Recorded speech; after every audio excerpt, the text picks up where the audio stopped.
Nakinabang ka sa sarili mong maling gawa. Hindi po dapat ginagawang katawa-tawa rin o winawalang hiya yung registration process natin. Hindi palalagpasin ng Commission on Elections ang umano'y tahasang paglabag sa batas ng isang nakaupong barangay chairman sa Cagayan de Oro City, Mindanao. Ayon kay COMELEC Chairman George Erwin Garcia, napakalaki ng itinaas ng bilang ng mga bagong botante sa isang barangay at ang paniwala ng komisyon gagamitin ito sa halalan dahil ang nasabing barangay chairman ay tumatakbong congressman. Kakasuhan ito ng disqualification bunsod ng tahasang pag-issue ng barangay certification para makapagparehistro bilang botante kahit hindi naman residente ng barangay. Sadyang tumaas ng sobra ang bilang ng mga botante doon sa isang barangay. At ang culprit nito ay ang massive issuance ng barangay certification. Teka muna, doon sa lugar na yan, mukhang tumatakbo mismo yung barangay chairman na congressman.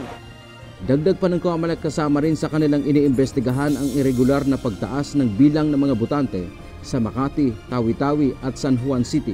Kinundi na naman ng COMELEC ang pagpatay sa isang tumatakbong vice mayor sa South Cotabato na si Jose Osorio sa kanyang mismong negosyong kainan.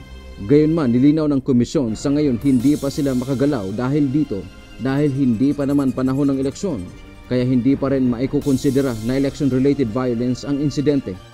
Wala pa po kaming kapangyarihan sa kasalukuyan. Ang kapangyarihan po namin ay papasok pa lamang sa Enero.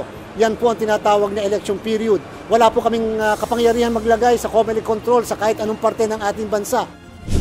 Nagsagawa naman ng kauna-unahang training para sa lahat ng election officers at regional election directors ng COMELEC hinggil sa paggamit ng automated counting machines o ACMs na gagamitin sa 2025 national, local at Bangsamoro parliamentary elections. Sabi ng poll body, mahalaga na alam din ng kanilang mga tauhan kung paano gumagana at ginagamit ang mga makina dahil sila ay nagsasagawa rin ng voter education. Inaasahan na matatapos din sa linggong ito ang delivery ng mahigit 110,000 na ACMs mula sa South Korea. Nakakahiya kasi na magde-demo kami ng makina pagkatapos yung mismo nagde-demo, pag tinatanong na ng mga kababayan natin, hindi makasagot. Kinakailangan alam nating lahat ang sagot sa mga katanungan. Dante Amento, UNTV, News and Rescue. Diyos ang aming sandigan, serbisyo publiko ang aming pinahahalagahan.